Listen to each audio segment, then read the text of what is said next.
Okay, hi, we are going to continue to chapter 5 part 3. Okay, previously we have completed chapter 5 part 1 and chapter 5 part 2. Okay, so in chapter 3, chapter 5 part 3, we are going to continue on the topic ergonomic factors required to achieve an effective ambience. Okay, so for this one, what are the factors? To get an effective office ambience? So there are seven. The first one is the lighting. The second one is color. Number 3 is the noise control or acoustic. The next one is the conditioning of the air. So number 1, number 2, number 3, number 4 are elements in the office. Okay. Number 5 is the music. And number 6 is conservation of energy, how to conserve the energy. And lastly is the office security. Okay, so this one is referring to the Quibble page 89 to 106. Okay, now we are going to proceed to the next one. So you need to know the among the 7 factors, we are going to discuss a lot in the topic of lighting. Okay, so the lighting itself, it can affect the employees physically or psychologically. Okay, how the lighting affect the employee physically? So the lighting affect the employee physically by inadequate light, increase employee fatigue as a result of excessive eye strain. Or in other words, when you do not have enough or inadequate light, this will increase the employee fatigue, and it will also affect your eye strain, the employee eye strain. Okay. You need to have adequate or sufficient light to do your job or your task. Okay, so how the lighting affect employees psychologically? Okay, the inadequate lighting result in loss of morale and eventually causes of a decrease in the quality of employee performance. So when you are in the middle or you are trying to complete your job or your task, when you do not have enough light, it will affect your morale. Okay, you do not want to continue your work because you feel not comfortable because you do not have sufficient light, and then it will affect the quality. Why? Because you will probably make a mistake because you do not have enough or insufficient or inadequate light to complete your job. Okay, so that's how the lighting affect the employee physically and also the psychologically. Okay, so this is the first part in the lighting. The second part in lighting, we are going to proceed next. Okay, so we proceed to the next one, which is the second part in the lighting is the characteristic of lighting system. So the characteristic of lighting system, you need to know there are 3. The first one is equivalent spherical illumination, which is ESI. The second part is the visual comfort probability, VCP, and lastly is TI, which is the task illumination. Okay. So for this characteristic, the first one, ESI, you are going to measure the effectiveness of the lighting system. Okay. The second one is the VCP, which is visual comfort probability. It's the direct brightness ratio that is affected glass and ceiling reflection.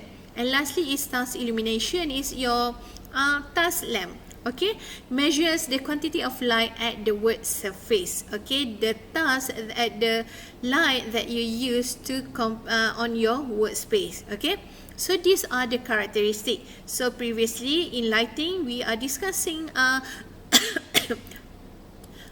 the lighting system affect the employee physically and psychologically. And then the next part, we need to know the characteristic of lighting system that has 3. Okay, and this one is the most important part in the topic of lighting is the types of lighting system. So there are 5 types of lighting system. The first one is direct. The second one is semi-direct. The third one is indirect. The fourth is semi-indirect, and lastly is general diffuse. So we are going to discuss and take a look on an example for these types of lighting system. Okay, the first one is direct lighting system. Okay, so this lighting system directs approximately 90 to 100% of the illumination downward to the workspace. Okay, so the direction, so the light is directed downward with the approximately 90 to 100% of illumination, okay, on your workspace. So the shadow are created because only a minimum amount of light is diffused. Okay, unless the light fixtures are quite close together, the working areas most likely will not be uniformly lit. Okay, in other words, your what we call the location, the position of the lamp, direct lamp, they have a space between each other, not too close. Why? Because they want to make sure that the lighting, the direction of the lighting downward is uniformly. Okay, so this is the direct system. So when you take a look on the example, you are familiar with this one. Most of the office, they are using this one, this type of what we call lighting system. Okay, direct downward to the your workspace or your office. Okay, the second one is semi-indirect. So semi-direct lighting, it will use 60 to 90% of the light direct downward. Okay, direct downward. So the remainder of the light is direct upward. Okay, and then reflected back downward. So actually this lamp is positioned to the upward, and then it reflect back to the downward. Okay, this is what we call semi-direct lighting. Okay, so the semi-direct lighting systems eliminate some of the shadows that are characteristic of the direct lighting system. Compared to the direct lighting system, when your lamp is directly from the downward, you have the shadow. But for this one, because it reflected back after you position the lamp on to the upward. Okay, so this is an example. You are familiar with this type of lighting. You can see this one at the bank, maybe what we call at the wall. Okay, this is what we call semi-indirect. Okay, the next one, indirect. Familiar with this one, you can see this type of lighting system at the bank, at the what we call hall. Okay, so this lighting system recommended for most type of office tasks. Okay, why? Because the indirect lighting is 90 to 100% of the light is first directed upward. Okay, it positioning upward, not downward.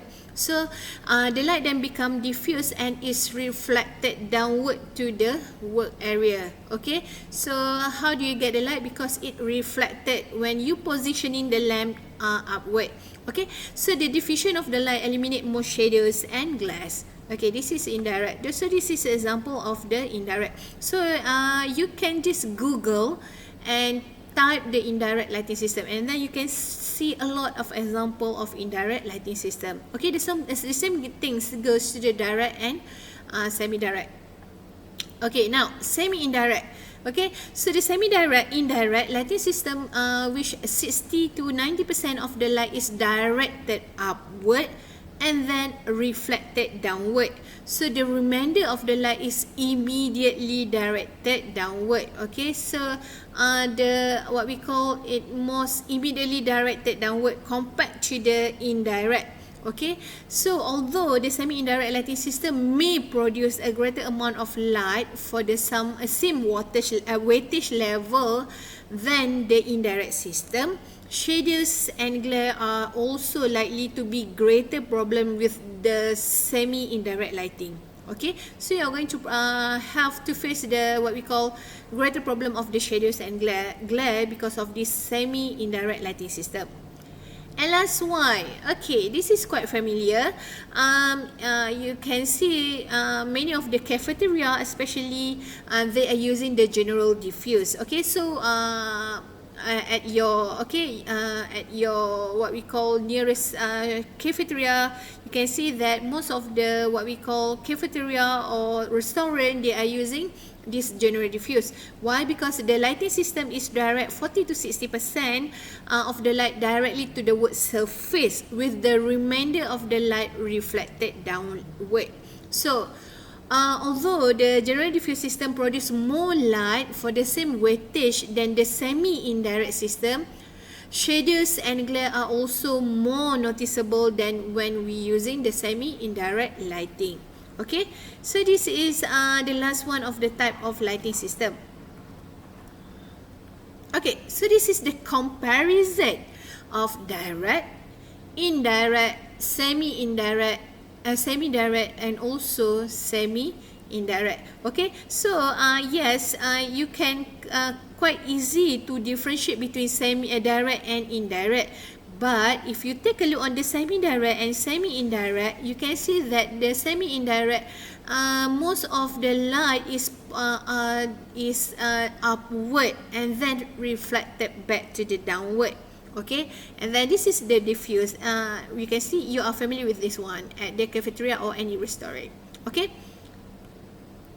Okay, so this is another example for the direct lighting and also the semi-indirect lighting. Okay, this is direct lighting and this is semi-indirect. You can see that the lamp is, you can see that this a part of what we call the lamp, the lighting is upward and then it reflected back to the downward. Okay, another example of comparison between direct and indirect. Okay, so this is direct and this is indirect. So you can Google to take a look more example of the this type of lighting system. Okay, the next one. Okay, so what do you use when you are going to do your job for this one? So we are using the task or ambient lighting. Okay, so the task lighting illuminates the wood surface, while ambient lighting illuminates the area surrounding the wood surface. Okay, so ambient is what we call the lighting on your top, that positioning downward. The task is you maybe what we call your wood lamp. Okay, your desk lamp. Okay, this one is only what we call positioning downward to your wood area only. Okay, so the task lighting is frequently downward directed. Ambient lighting is generally directed upward when it is a part of furniture components. Okay, so ambient lighting can also be provided by strategically placed ceiling fixtures that provide overall room lighting. Okay, so the task ambient lighting result in an efficient, economical use of energy. Yes, you only switch on your task lighting when you are going to do or you complete your job or your task. Okay, so less weightage is required because the light has to travel shorter distance 3 feet to the wood surface. Okay, so what are the advantages of task ambient lighting? Is the first one, it is not permanent. For example, your desk lamp. Okay, you can bring it anywhere. For example, you want to do your work for on the another table or desk, so you can bring just your what we call lamp, your desk lamp. Okay, so that's why it's not permanent, which facilitate the rearrangement of workstation in an office area. Okay, we can take it off and we can take it on anywhere, especially on your work area. Okay, so this task lighting is actually eliminates glare and reflection. So it require less weightage. That's for the less energy is consumed. And the installation costs are significantly reduced. So because fewer features are used, fewer bulbs have to be replaced. Do not require a lot of bulbs, especially for the task lighting. Okay, and the renovation of work area is easily accomplished. Okay, so that are the advantages of task ambient lighting. Now, the next part in lighting, we are still in the part of lighting. Okay, I'm going to recap. You need to know the lighting effect employee physically and psychologically, and then you need to know there are 3 characteristics of lighting. Okay, and then you need to know there are 5 types of lighting system. And you need to know the second part in lighting is the what we call task or ambient lighting, as well as the advantages of task and ambient lighting. Now, the last part is you need to know the kinds of lighting. So the kinds of lighting we have four: the natural lighting, fluorescent, incandescent, and also high intensity discharge. Okay. Okay, so the natural light is the light from the sun. This is what we call natural light. That's why it is not very dependable. We do not have the natural light, especially at night. Okay, so the fluorescent. Okay, fluorescent continues to be the most common type of lighting system. And we have incandescent. It's not efficient as fluorescent lighting. And lastly is we have high intensity discharge, which is sometimes distort color. So I'm going to show you example of this one. Okay.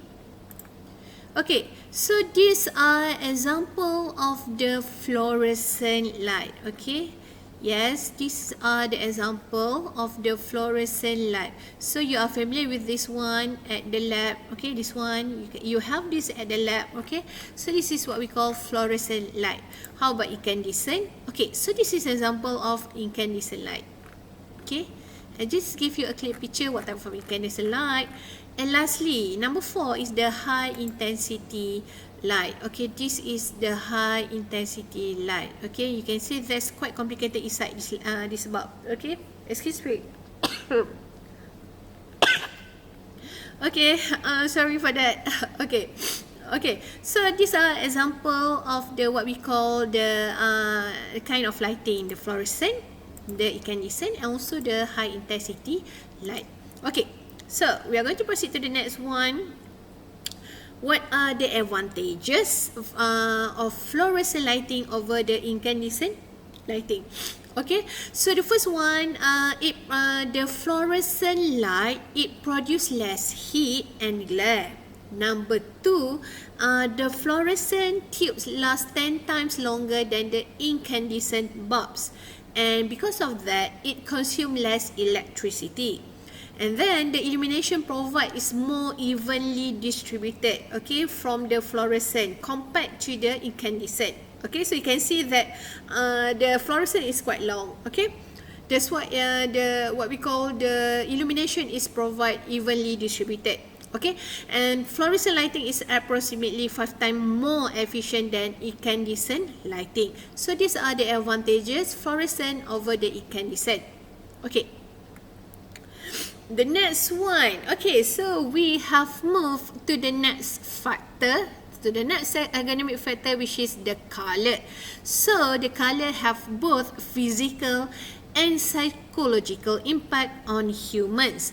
Okay, so the psychologically the color affects the productivity, the fatigue, the morale, the attitudes, also the tensions. Okay, I'm going to give you a very simple example.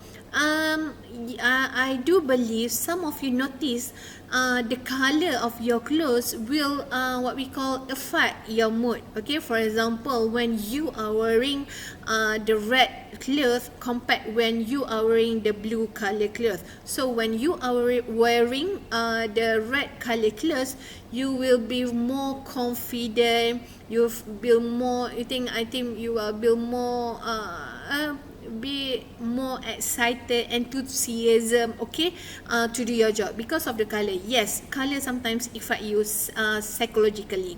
Okay, so the same thing goes to the office. The use of color will affect the employee. So for that one, we go proceed to the next slide. So this is the important part of the color, whereby the impact of the color. Why? Because the color tends to create a different mood. Okay, such as the first one is the cool color. For example, cool colors are the blue and green, because the blue and green can create calm and retiring moods. That's why most of us ataupun most of your parents, they choose the blue or green, light blue, light green, to color the room, because it will make you feel more calm in your bedroom. Okay, the same thing goes to the office. If you choose blue and green, it will reflect or will create the calm and retiring moods.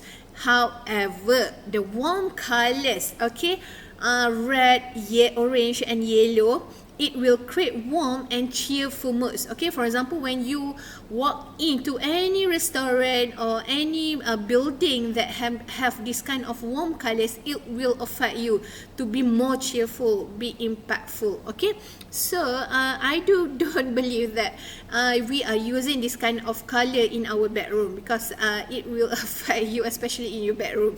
Okay, it's pretty hard for you to sleep when you have this type of color. Okay, that's why for your bedroom, I think you choose the cool color either, or the natural things. Okay, the natural thing, most of the house and office, they are using this type of color, which is the beige or peach, that is mildly stimulating. And the next one is deep purple and pale violet, because deep purple and pale violet can create depressing moods. Okay, this one is based on the Cubel. However, in my opinion, the light purple color, it also have effect with the cool color like light blue and light green, because it can create calm and retiring moods. But this one is based on the Cubel. Okay, and lastly is the gray. So gray has a sleep inducing effect. Okay, so that's it for now. We'll just discuss anti-colors, and we are going to proceed to the next one in the next part video. Okay, so that's now for ergonomic factors for lighting and also the color.